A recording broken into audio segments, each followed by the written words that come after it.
दान पुण्य कर दी, सब कुछ कर दी, लेकिन सेठ जी चाहते थे कि भाई अपने गुप्त में राम राम ठीक है।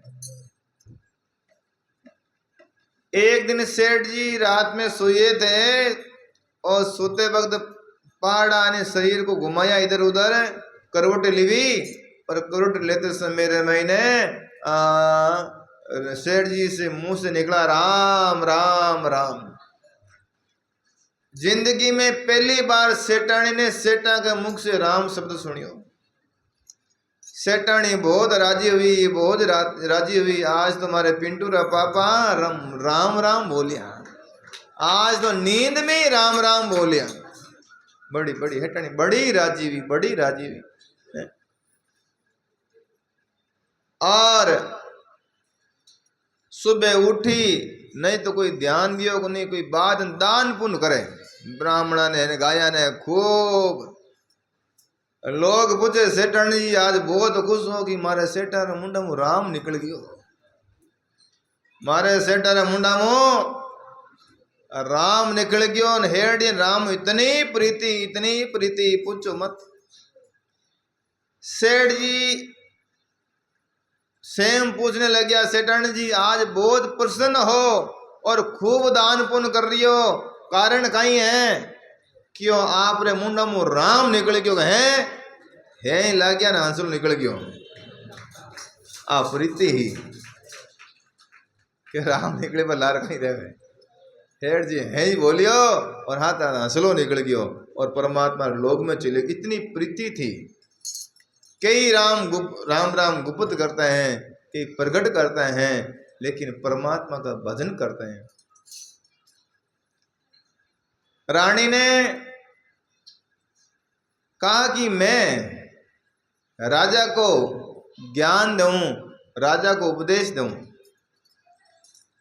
रानी ने व्यास जी को कहा कि कथा सुनाकर क्षणिक वैराग दे करके राजा को जंगल में भेज दिया आपने, निज नाम सुमरण का साधन बताया नहीं, यानी आत्म ज्ञान का साधन नहीं बताया। क्या करे होंगे? रानी ने कहा मुझे मंत्र दो, मैं रूप बदल कर अपने पति का कल्याण करूंगी। कुम्मक ऋषि का रूप बनाकर रानी चुड़ैला ने वन में जाकर के अपने पति को भजन बताया।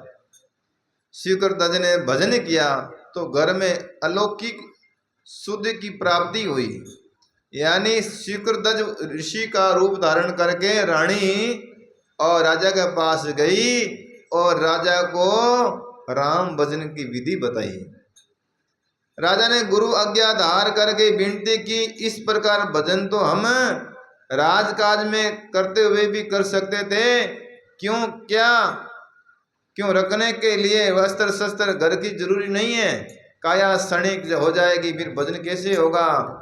तो कहते हैं भजन तो होता घर में ही हो सकता है, लेकिन थोड़ा त्याग करना पड़ता है। बने बस्ती को मरम तजे, बसिया भवन मंजा, राजा रानी जन्म लगे, भजियो राम रणुकार, भजियो राम रणुकार, समंदी सुख में सोता, भजियो राम रणुकार, समाधि सुख में सोता।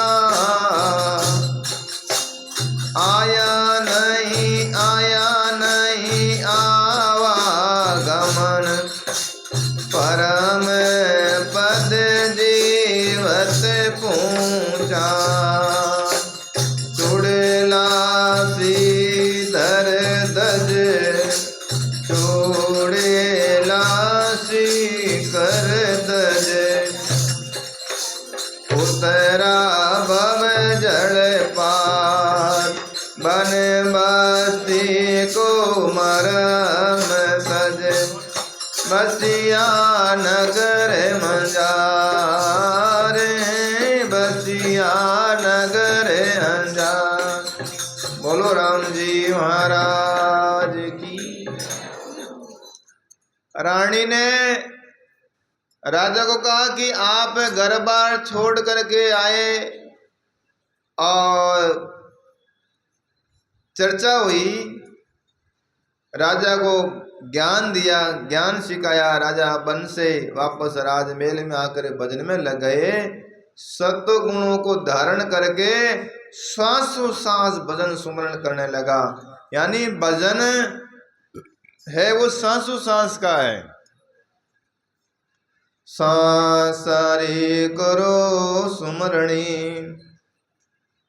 करो अजपा जाप, ब्रह्म तत्व को ध्यान धरो, सोहम आपो आप।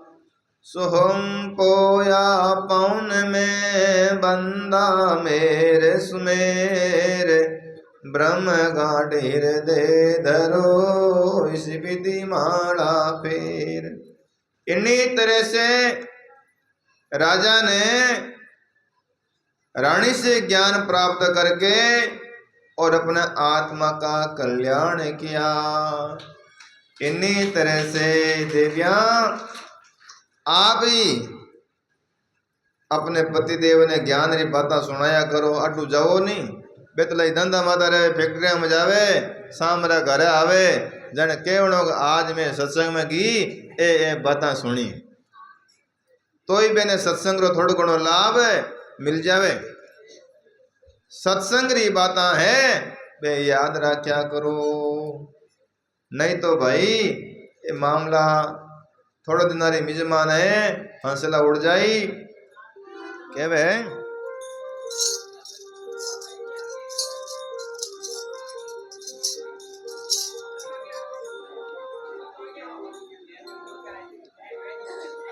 ए तारी चूंदड़ लीरा चटकारे